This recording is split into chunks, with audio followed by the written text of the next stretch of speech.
Bienvenidos a Biblia en Contexto LHCLT, donde estudiamos las Escrituras frase por frase, analizando cada pasaje desde 5 dimensiones: literaria, histórica, cultural, lingüística y teológica. Primera de Corintios capítulo 10. Tema 1. El ejemplo de Israel como advertencia contra la confianza falsa y la desobediencia. Primera de Corintios 10:1. Porque no quiero, hermanos, que ignoréis que nuestros padres todos estuvieron bajo la nube, y todos pasaron el mar. Porque no quiero, hermanos, que ignoréis. Pablo introduce un ejemplo del Antiguo Testamento con el propósito de advertir a la Iglesia. En Romanos 15:4 dice: las cosas que se escribieron antes, para nuestra enseñanza se escribieron. El conocimiento espiritual protege contra el error. Ignorar los hechos del pasado puede llevar al mismo fracaso. Él quiere que comprendan cómo la historia revela principios eternos. El apóstol instruye para despertar conciencia. Que nuestros padres todos estuvieron bajo la nube. La nube representa la presencia y guía de Dios durante el Éxodo. En Éxodo 13:21 se dice: Jehová iba delante de ellos en una columna de nube. Esta nube no era simbólica, era real y visible. Todos los israelitas la experimentaron. La nube aseguraba dirección y protección divina. Pablo muestra que todos recibieron bendición espiritual. Pero la bendición no garantizó obediencia. Y todos pasaron el mar. Se refiere al cruce milagroso del Mar Rojo, símbolo de liberación. En Éxodo 14:22 se narra: los hijos de Israel entraron por en medio del mar en seco. Todos participaron del milagro, todos vieron la gloria de Dios. La nación entera fue testigo de su poder. Sin embargo, muchos de esos mismos perecieron por incredulidad. El privilegio espiritual no asegura fidelidad. Este hecho sirve de advertencia. Primera de Corintios 10:2. Y todos en Moisés fueron bautizados en la nube y en el mar. Y todos en Moisés fueron bautizados. Pablo emplea el término bautizados como identificación con el liderazgo de Moisés. En Hebreos 3:12 dice que Moisés fue fiel en toda la casa de Dios. Así como los cristianos son bautizados en Cristo, Israel se identificó con su libertador. El pueblo fue unido a Moisés como figura de mediador. No se trata de bautismo literal, sino de asociación espiritual. Estaban unidos bajo su liderazgo. En la nube y en el mar. La nube y el mar representan la presencia y el poder de Dios en la redención.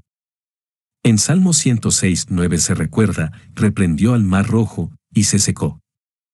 Ambos elementos fueron testigos de la obra de Dios. Esta experiencia fue colectiva, todos participaron. Aún así, la mayoría desobedeció más adelante. Pablo insiste en mostrar que la experiencia externa no garantiza fidelidad interna. El corazón es lo que cuenta. Primera de Corintios 10:3. Y todos comieron el mismo alimento espiritual. Y todos comieron el mismo alimento espiritual. Se refiere al maná que Dios proveyó milagrosamente en el desierto. En Éxodo 16:15 los israelitas preguntaron: ¿qué es esto?, porque no conocían el maná. Este alimento venía del cielo, enviado directamente por Dios. Todos recibieron la misma provisión sobrenatural. Pero no todos respondieron con gratitud. La provisión no cambió el corazón de los rebeldes. El alimento espiritual exige una respuesta espiritual. Primera de Corintios 10:4. Y todos bebieron la misma bebida espiritual, porque bebían de la roca espiritual que los seguía, y la roca era Cristo. Y todos bebieron la misma bebida espiritual. Pablo alude al agua que brotó de la roca para saciar al pueblo. En Éxodo 17:6 Dios ordena: herirás la peña, y saldrán de ella aguas. El agua fue provisión directa y sobrenatural. Todos tuvieron acceso a ella. Fue una experiencia colectiva de gracia. Pero aún así, muchos se rebelaron. Las bendiciones no transforman sin fe. Porque bebían de la roca espiritual que los seguía. Pablo usa un lenguaje espiritual para explicar que detrás de la roca natural había una realidad divina. En Números 20:11 Moisés golpeó la roca, y Dios proveyó agua. Esta roca, dice Pablo, los acompañaba simbólicamente. Representaba la fidelidad continua de Dios. Aunque era un evento físico, tenía significado espiritual. Cristo estaba ya revelado en sombras en el Antiguo Testamento. Y la roca era Cristo. Pablo identifica a Cristo como la fuente espiritual que sostuvo al pueblo. En Juan 7:37 Jesús dijo, «Si alguno tiene sed, venga a mí y beba». Él es el agua viva, la fuente inagotable de vida. La roca golpeada prefigura a Cristo crucificado. Aunque Él no se había encarnado aún, ya obraba en favor de su pueblo. Esta revelación da sentido completo a la historia. Cristo es el centro de toda provisión. Primera de Corintios 10:5. Pero de los más de ellos no se agradó Dios, por lo cual quedaron postrados en el desierto. Pero de los más de ellos no se agradó Dios. A pesar de haber recibido tantas bendiciones, la mayoría de los israelitas no vivieron agradando a Dios. En Hebreos 3:10 Dios dice, siempre andan vagando en su corazón. Las bendiciones no fueron correspondidas con obediencia. Tener experiencias espirituales no garantiza fidelidad. Dios busca fe constante, no solo emoción. La historia es una seria advertencia. Por lo cual quedaron postrados en el desierto. El juicio de Dios fue severo, murieron sin entrar en la tierra prometida. En Números 14:29 se profetiza, en este desierto caerán vuestros cuerpos. Sus cuerpos se esparcieron en la arena por su incredulidad. No fue castigo impulsivo, sino justo. Desobedecieron pese a haber visto milagros. Pablo advierte que el mismo riesgo existe para los creyentes que viven con descuido. Primera de Corintios 10:6. Mas estas cosas sucedieron como ejemplos para nosotros, para que no codiciemos cosas malas, como ellos codiciaron. Mas estas cosas sucedieron como ejemplos para nosotros. Pablo declara que los acontecimientos del pasado fueron registrados como lecciones para el presente. En Romanos 15:4 dice, las cosas que se escribieron antes, para nuestra enseñanza se escribieron. La historia no es solo un relato, es advertencia divina. Dios usa los errores de otros para instruirnos.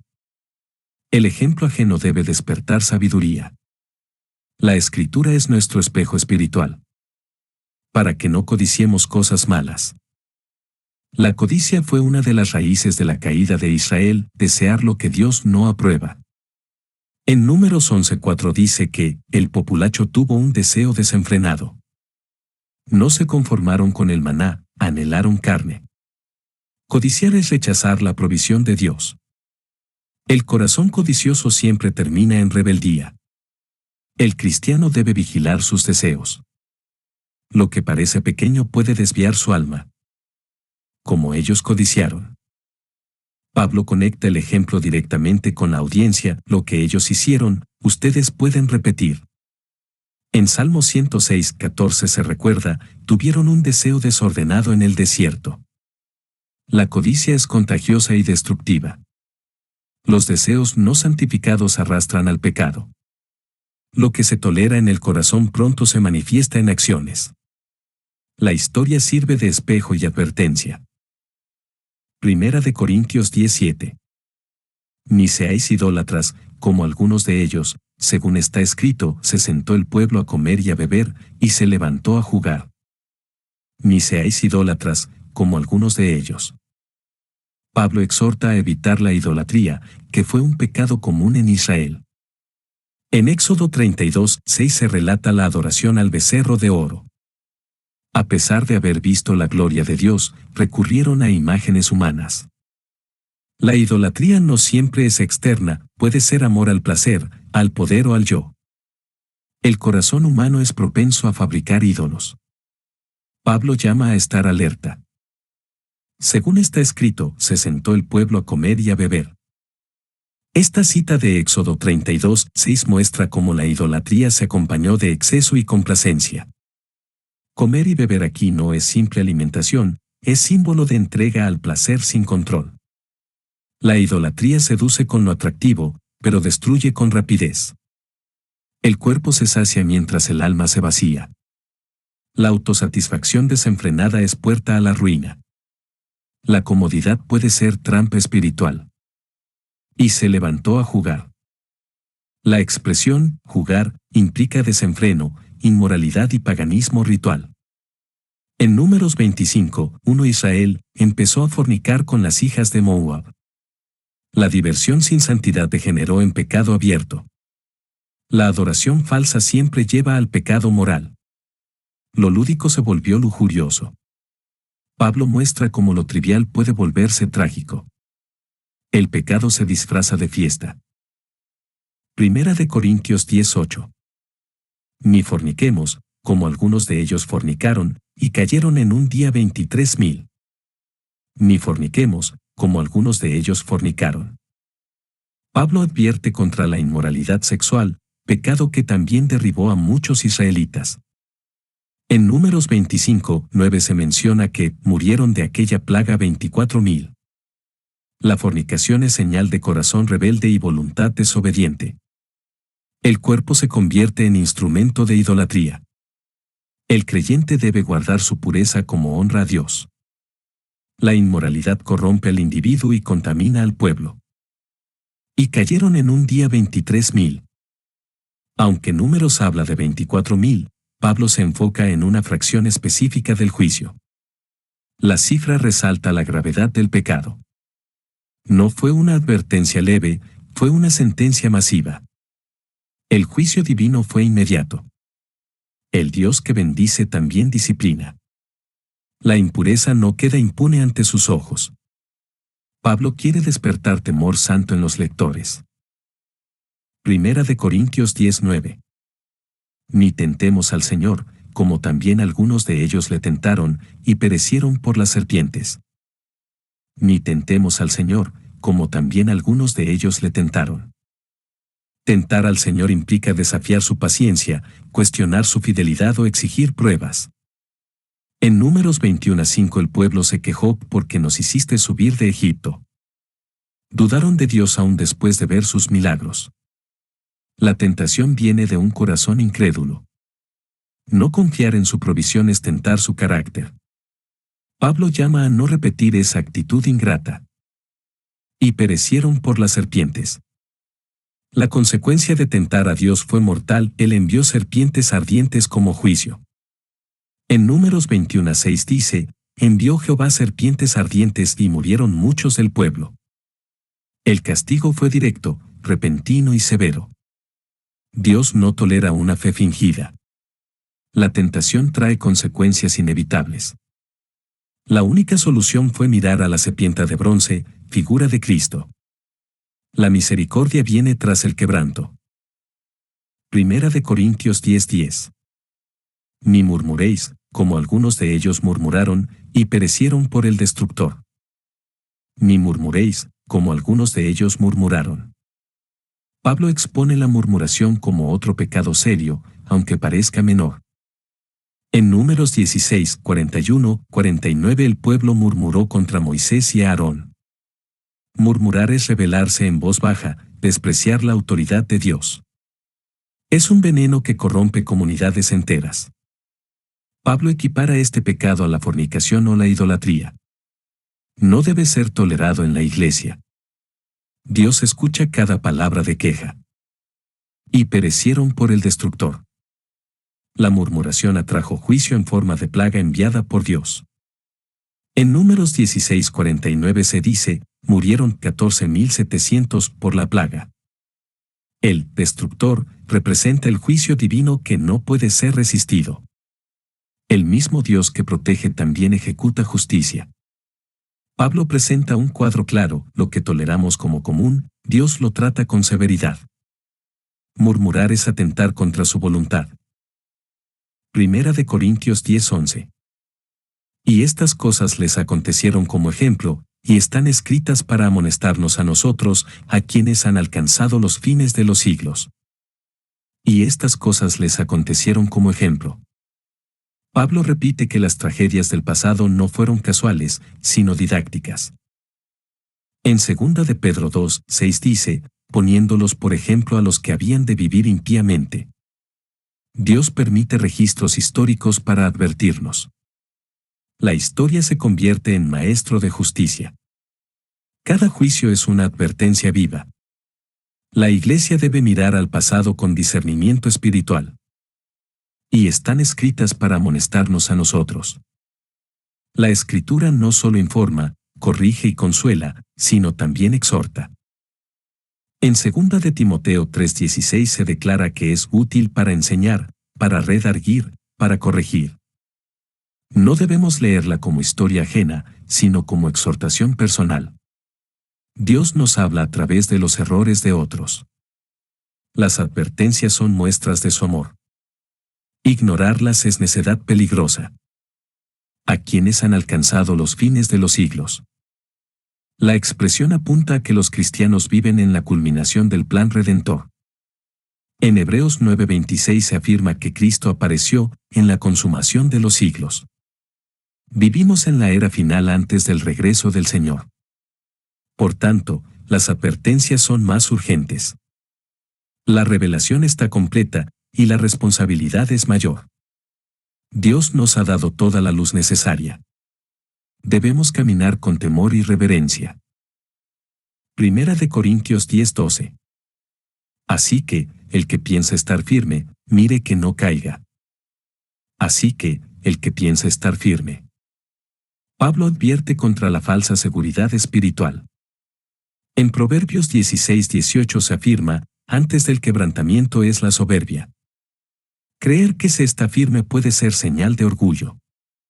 El que presume estar bien, muchas veces ignora su vulnerabilidad. La autosuficiencia espiritual es peligrosa. La madurez se acompaña de humildad, no de arrogancia. Estar alerta es más sabio que confiarse.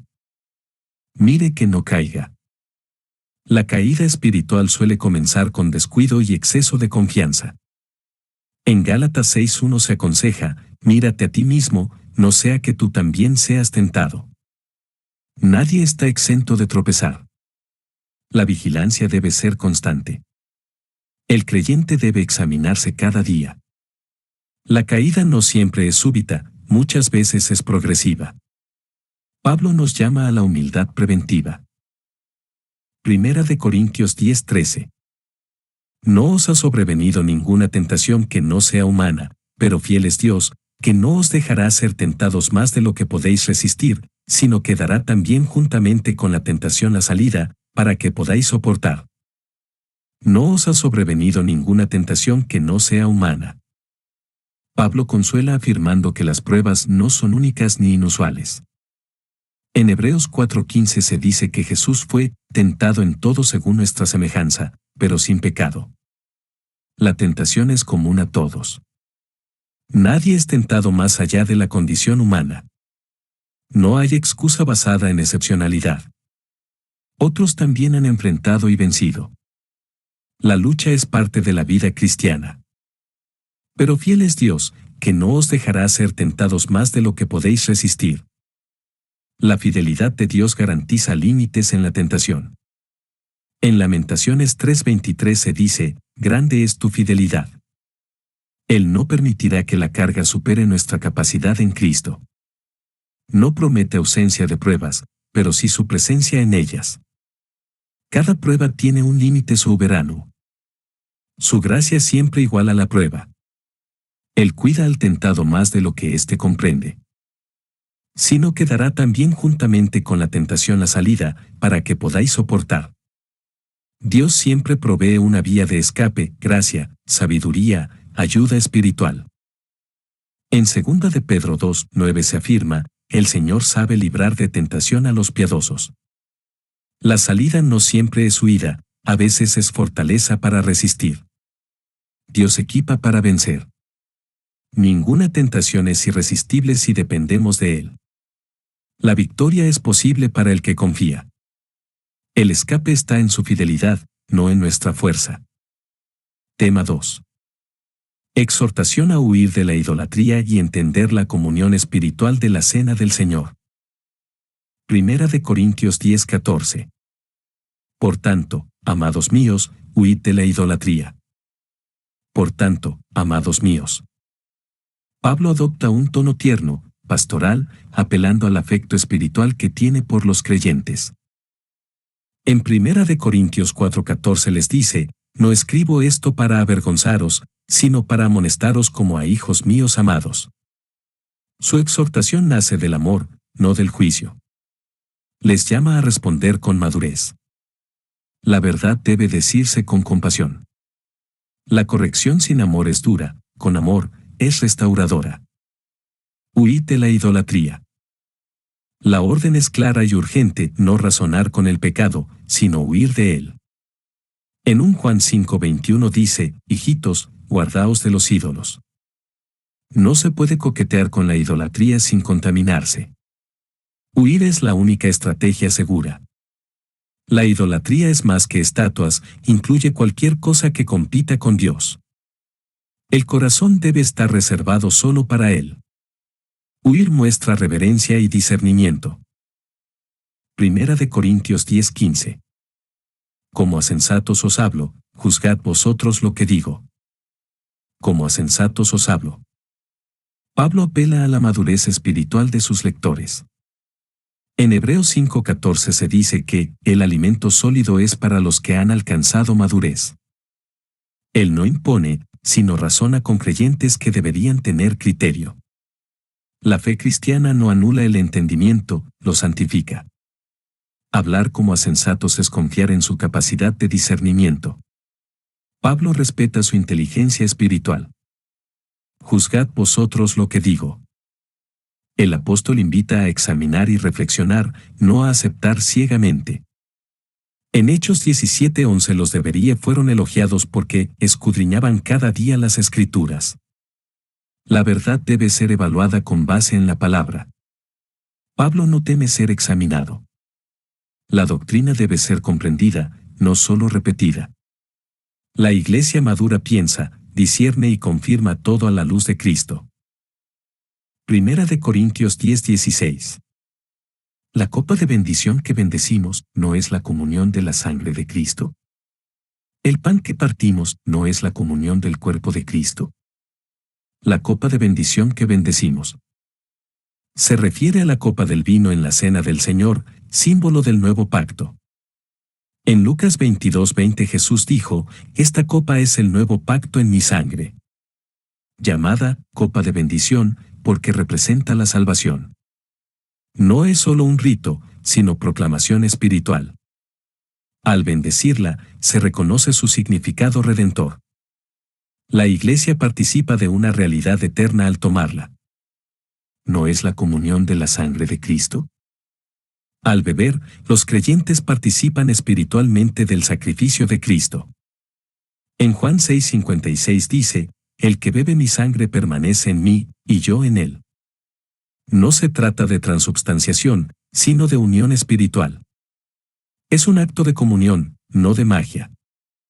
Participar de la copa une al creyente con la cruz. Esta comunión es santa y profunda.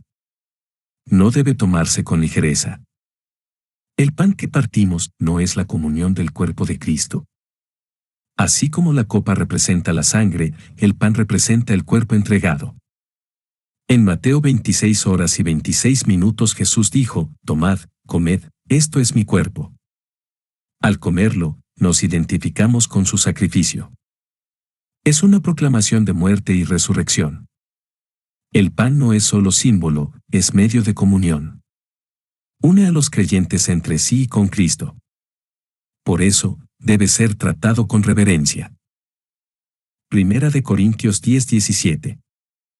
Siendo uno solo el pan, nosotros, con ser muchos, somos un cuerpo, pues todos participamos de aquel mismo pan. Siendo uno solo el pan. El pan único representa la unidad de Cristo y de su cuerpo. En Efesios 4:4 Pablo afirma, un cuerpo, y un espíritu, una fe, un bautismo. Aunque se reparta, sigue siendo uno. La unidad de la Iglesia se refleja en la cena del Señor. No hay división en el cuerpo de Cristo. Cada fragmento remite al todo. El pan une a los redimidos en una sola identidad. Nosotros, con ser muchos, somos un cuerpo. Aunque los creyentes son numerosos y diversos, en Cristo forman un solo cuerpo. En Romanos 12:5 declara, somos un cuerpo en Cristo, y todos miembros los unos de los otros. La cena del Señor no es individual, sino colectiva. Al participar, afirmamos nuestra unidad espiritual. La diversidad no anula la unidad, la enriquece. Cristo es el vínculo que nos hace uno. Pues todos participamos de aquel mismo pan. Todos los creyentes comparten el mismo Cristo, sin distinción. En Gálatas 3:28 se enseña que no hay judío ni griego, porque todos sois uno en Cristo. Nadie recibe un Cristo distinto. La participación común en el pan refleja una fe común. La cena del Señor reafirma nuestra comunión mutua. No hay lugar para divisiones ni superioridad. El pan compartido es símbolo de igualdad en gracia. Primera de Corintios 10:18. Mirad a Israel según la carne, los que comen de los sacrificios no son partícipes del altar. Mirad a Israel según la carne.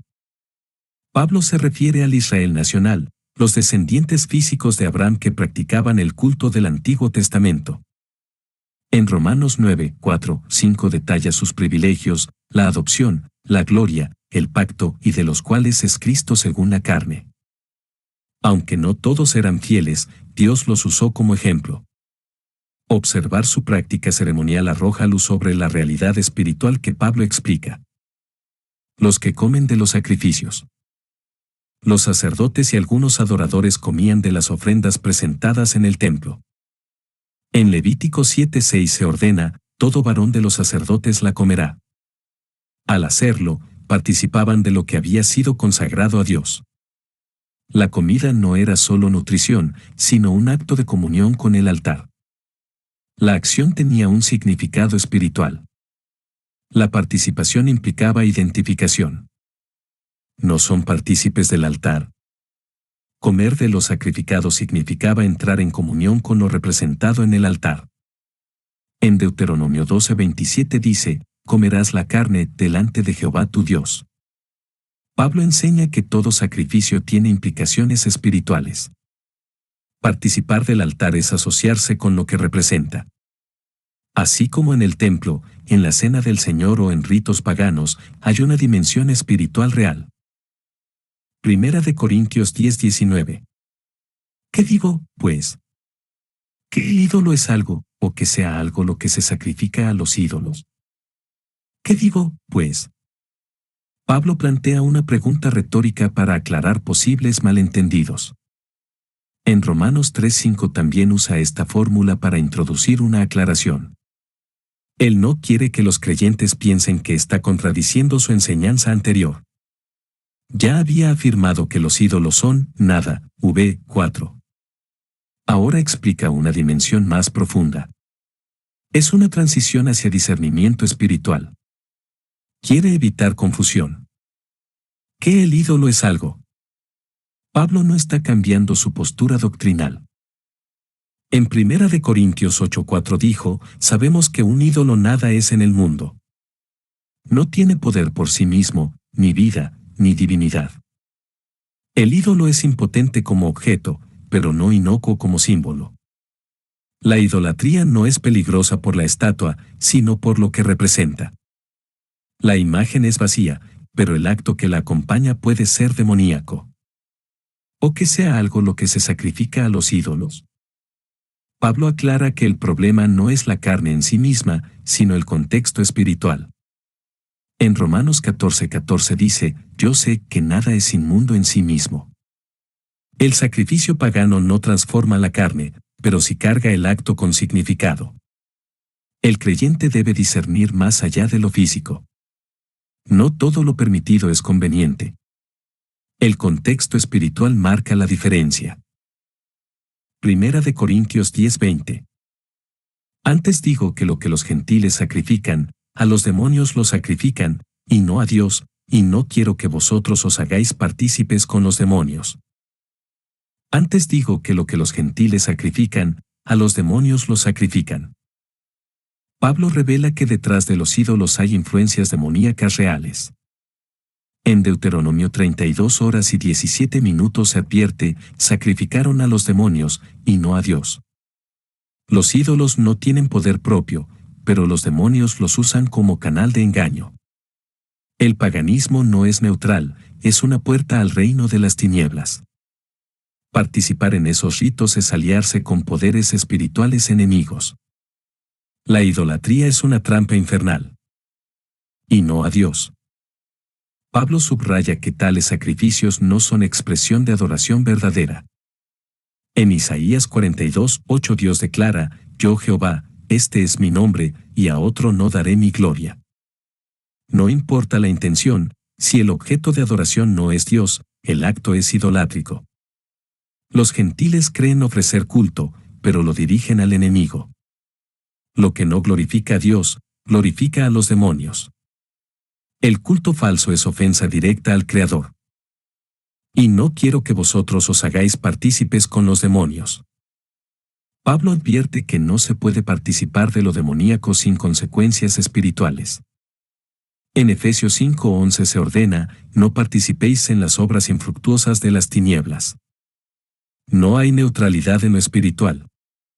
La comunión con lo profano contamina.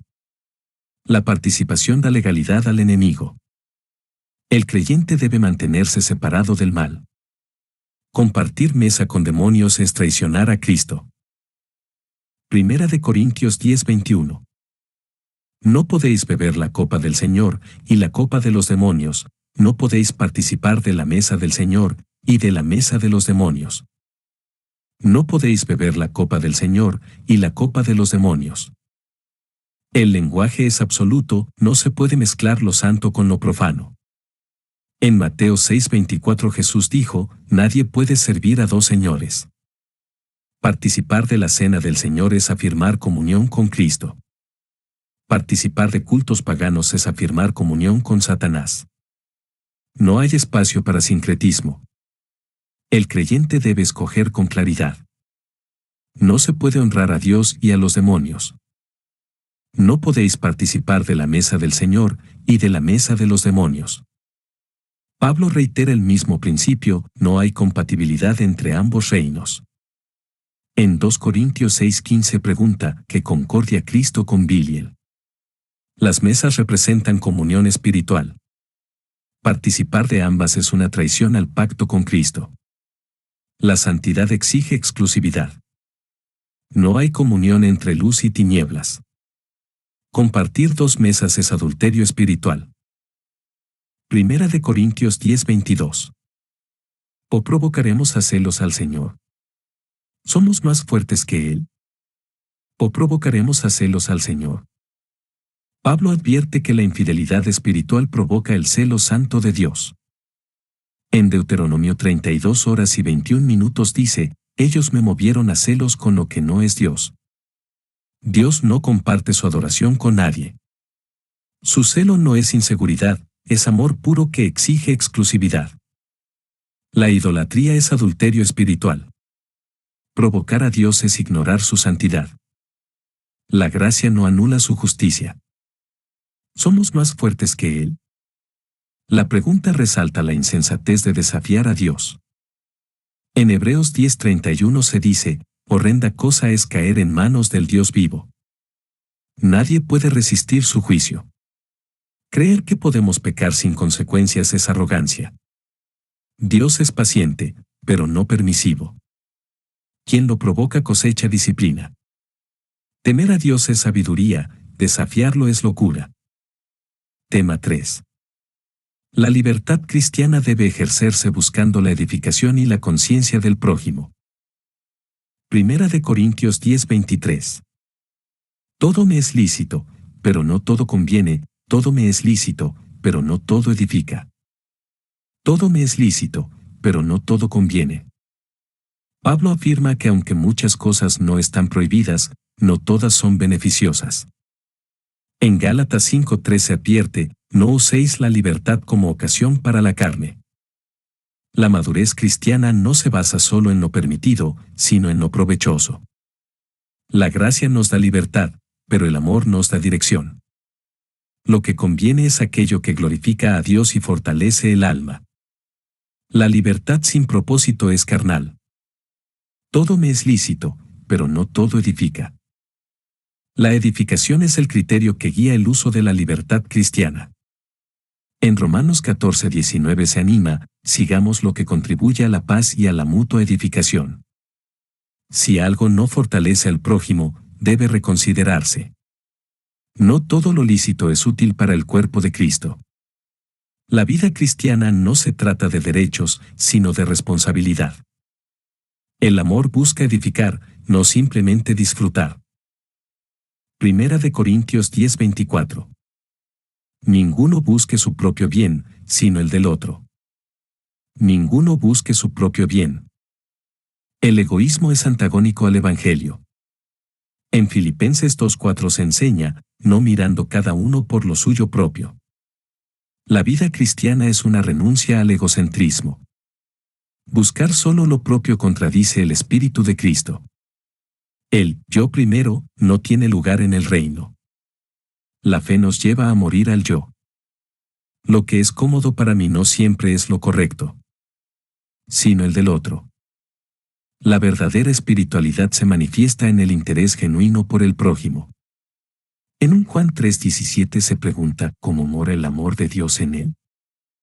Si no ayuda a su hermano. Amar es pensar en el bien del otro antes que en el mío.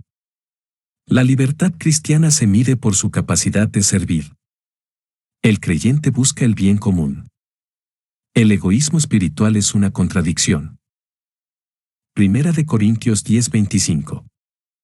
De todo lo que se vende en la carnicería, comed, sin preguntar nada por motivos de conciencia. De todo lo que se vende en la carnicería. Pablo instruye que no es necesario investigar el origen de cada alimento en el mercado. En Marcos 7:18 Jesús enseñó, nada hay fuera del hombre que entre en el que le pueda contaminar. El mercado vendía carnes que podían haber sido ofrecidas a ídolos, pero eso no era motivo de preocupación directa. El creyente debía ejercer libertad tranquila. No vivía bajo temor, sino bajo gracia. Comed, sin preguntar nada por motivos de conciencia. Pablo invita a la libertad informada y responsable.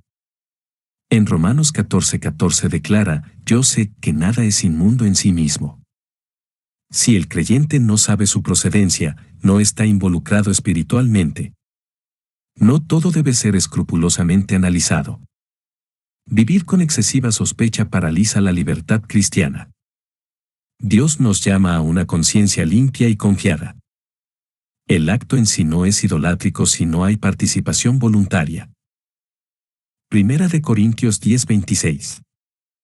Porque del Señor es la tierra y su plenitud. Porque del Señor es la tierra y su plenitud. Pablo cita el Salmo 24:1, de Jehová es la tierra y su plenitud. Todo lo creado le pertenece a Dios, no a los ídolos. No hay lugar neutral, todo le responde a su autoridad. Lo que Dios ha creado no puede ser contaminado por supersticiones. El creyente vive agradecido, no atado a temores. Comer con gratitud es reconocer a Dios como proveedor. La creación es buena cuando se recibe con fe. Primera de Corintios 10:27. Si algún incrédulo os invita, y queréis ir, de todo lo que se os ponga delante comed, sin preguntar nada por motivos de conciencia. Si algún incrédulo os invita, y queréis ir. Pablo reconoce la posibilidad de compartir momentos sociales con no creyentes, lo cual no es pecado en sí. En Lucas 5:29 se menciona que Jesús estaba sentado a la mesa con publicanos. El cristiano puede asistir con libertad si su conciencia está en paz. No debe aislarse del mundo, sino ser luz en él. La decisión de ir es personal, no obligatoria. Lo importante es la actitud del corazón. De todo lo que se os ponga delante comed. Pablo instruye a no complicar innecesariamente el acto de comer con los incrédulos. En Primera de Timoteo 4:4 dice, todo lo que Dios creó es bueno, y nada es de desecharse. No es necesario rechazar comida por temor supersticioso. Si el anfitrión no menciona ninguna relación idolátrica, el creyente puede participar sin culpa. La libertad es para disfrutar con gratitud. Comer sin temor honra al Creador. Sin preguntar nada por motivos de conciencia. La clave está en no levantar la pregunta que active un conflicto innecesario. En Romanos 14:22 se aconseja, bienaventurado el que no se condena a sí mismo en lo que aprueba. Evitar el escrutinio previene cargas innecesarias. Pablo no promueve ignorancia, sino madurez. La conciencia limpia permite actuar con libertad. La intención no es aprobar el mal, sino evitar tropiezo. Primera de Corintios 10:28. Mas si alguien os dijere, esto fue sacrificado a los ídolos, no lo comáis, por causa de aquel que lo declaró, y por motivos de conciencia, porque del Señor es la tierra y su plenitud. Mas si alguien os dijere, esto fue sacrificado a los ídolos. Pablo contempla el caso en que se revele explícitamente que la comida estuvo consagrada a ídolos. En ese caso, cambia la situación espiritual. En Hechos 15:29 se ordena abstenerse de lo sacrificado a los ídolos. Ahora hay conocimiento, y por tanto, responsabilidad. Saber implica conciencia, y conciencia guía el comportamiento. La información modifica el contexto. La intención importa. No lo comáis, por causa de aquel que lo declaró. La abstención no es por temor, sino por amor al que hizo la observación. En Romanos 14:15 se enseña, si por causa de la comida tu hermano es contristado, ya no andas conforme al amor. El testimonio pesa más que el derecho. No se trata de legalismo, sino de sensibilidad espiritual. El otro puede estar observando, probando o confundido. La renuncia es una forma de cuidar al prójimo. Y por motivos de conciencia, porque del Señor es la tierra y su plenitud. La conciencia del otro se convierte en prioridad, aunque todo siga siendo del Señor. Pablo cita de nuevo el Salmo 24:1 para reafirmar que lo creado es bueno. El problema no es el alimento, sino la implicación espiritual. Abstenerse no contradice la libertad, la confirma. El amor renuncia con madurez. Todo es del Señor, pero no todo edifica al prójimo. Primera de Corintios 10:29. La conciencia, digo, no la tuya, sino la del otro, pues, ¿por qué se ha de juzgar mi libertad por la conciencia de otro? La conciencia, digo, no la tuya, sino la del otro. Pablo recalca que la abstención es por respeto a la conciencia ajena, no por duda personal. En Primera de Corintios 8:13 dijo, si la comida le es a mi hermano ocasión de caer, no comeré carne jamás. El creyente maduro actúa con empatía. No cambia su convicción, sino su conducta. El amor considera al débil sin condenarlo. La conciencia propia permanece firme, pero sirve a la del otro. Pues, ¿por qué se ha de juzgar mi libertad por la conciencia de otro? Pablo defiende que la libertad en Cristo no debe ser condenada injustamente por otros. En Romanos 14:16 dice, no sea pues vituperado vuestro bien. Su punto es que el creyente no debe ser esclavo de opiniones ajenas. Sin embargo, por amor puede limitarse voluntariamente. La libertad es real, pero no arrogante. El juicio humano no define la verdad. Dios ve el corazón. Primera de Corintios 10:30. Y si yo con agradecimiento participo, ¿por qué he de ser censurado por aquello de que doy gracias? Y si yo con agradecimiento participo. Pablo dice que si su corazón está agradecido al comer, su acción es legítima. En Primera de Timoteo 4:5 se declara que los alimentos, por la palabra de Dios y por la oración son santificados. La gratitud es evidencia de fe. El creyente no participa con culpa, sino con gozo en el Señor. La acción de gracia santifica el acto. Lo importante es la intención del corazón, no el origen de la comida. ¿Por qué he de ser censurado por aquello de que doy gracias? El apóstol defiende que no debe ser condenado por actuar con conciencia limpia y corazón agradecido. En Romanos 14:6 se afirma, el que come, para el Señor come, porque da gracias a Dios. Nadie debe imponer juicios sobre convicciones personales bien fundadas. Aún así, Pablo acepta abstenerse por amor al prójimo. La libertad es firme, pero flexible. Su deseo no es defender su derecho, sino cuidar la unidad. Tema 4. Hacerlo todo para la gloria de Dios sin causar tropiezo a judíos, gentiles ni a la iglesia. Primera de Corintios 10:31. Sí, pues, coméis o bebéis, o hacéis otra cosa, hacedlo todo para la gloria de Dios. Sí, pues, coméis o bebéis. Pablo toma dos actos cotidianos, comer y beber, para mostrar que aún lo ordinario debe tener propósito espiritual. En Colosenses 3:17 dice, todo lo que hacéis, sea todo en el nombre del Señor Jesús. No hay áreas neutrales en la vida del creyente. Aún en lo más básico, se puede honrar a Dios. La fe no es solo para el templo, sino para la mesa. Comer con gratitud es una forma de adoración. ¿O hacéis otra cosa? Pablo expande el principio a toda actividad humana. En Romanos 12:1 enseña que el culto verdadero implica presentar vuestros cuerpos en sacrificio vivo. Todo lo que hacemos, trabajo, descanso, servicio, tiene valor espiritual si se hace para Dios. La vida cristiana es integral, no fragmentada. No hay separación entre lo secular y lo sagrado. Todo debe ser hecho con una conciencia santa.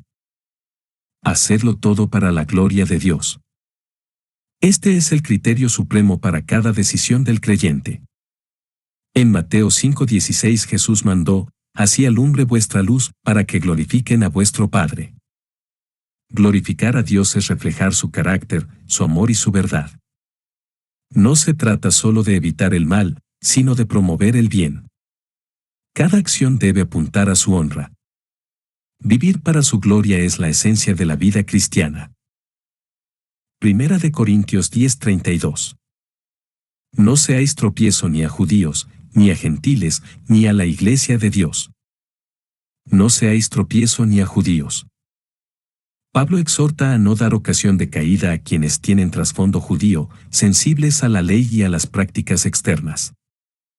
En Romanos 14:13 dice, no nos juzguemos más, sino más bien decidid no poner tropiezo. El amor cristiano busca comprender y adaptarse cuando sea necesario. Ser tropiezo es cerrar la puerta del Evangelio. La sensibilidad cultural es parte del testimonio. Ni a gentiles. Los no judíos también tienen sus propias barreras culturales y espirituales. En 1 de Corintios 9:21 Pablo afirmó, a los que están sin ley, como si yo estuviera sin ley, para ganar a los que están sin ley. El creyente debe considerar cómo sus acciones afectan a los inconversos. El Evangelio no debe ser estorbado por el comportamiento del mensajero. El testimonio debe ser irreprensible ante todos. Ni a la iglesia de Dios. Pablo incluye también a los creyentes como grupo que puede ser afectado por el mal testimonio. En Filipenses 2:15 manda, para que seáis irreprensibles en medio de una generación maligna. La unidad de la iglesia debe ser protegida por cada miembro. La libertad personal no debe causar división. El cuerpo de Cristo merece honra y cuidado. La comunión es más importante que el derecho. Primera de Corintios 10:33. Como también yo en todas las cosas agrado a todos, no procurando mi propio beneficio, sino el de muchos, para que sean salvos. Como también yo en todas las cosas agrado a todos. Pablo se presenta como ejemplo de sensibilidad y renuncia voluntaria. En 1 de Corintios 9:22 dijo, me he hecho a todos de todo. No significa comprometer la verdad, sino actuar con sabiduría y amor. El agrado no es adulación, sino empatía. Él busca construir puentes, no muros. Su conducta es estratégica y centrada en el Evangelio. El amor guía sus decisiones. no procurando mi propio beneficio, sino el de muchos. Pablo deja claro que no actúa por interés personal, sino por el bien de otros. En Filipenses 2:3 enseña, estimando cada uno a los demás como superiores a él mismo. La madurez se expresa en renuncia. Su ejemplo contrasta con la cultura egoísta. Busca el crecimiento, paz y salvación de los demás. Su vida es una entrega constante. Vive para edificar. Para que sean salvos. Este es el fin último de su comportamiento, alcanzar a las almas para Cristo. En 1 de Timoteo 2:4 dice que Dios quiere que todos los hombres sean salvos. La salvación de otros pesa más que sus derechos personales.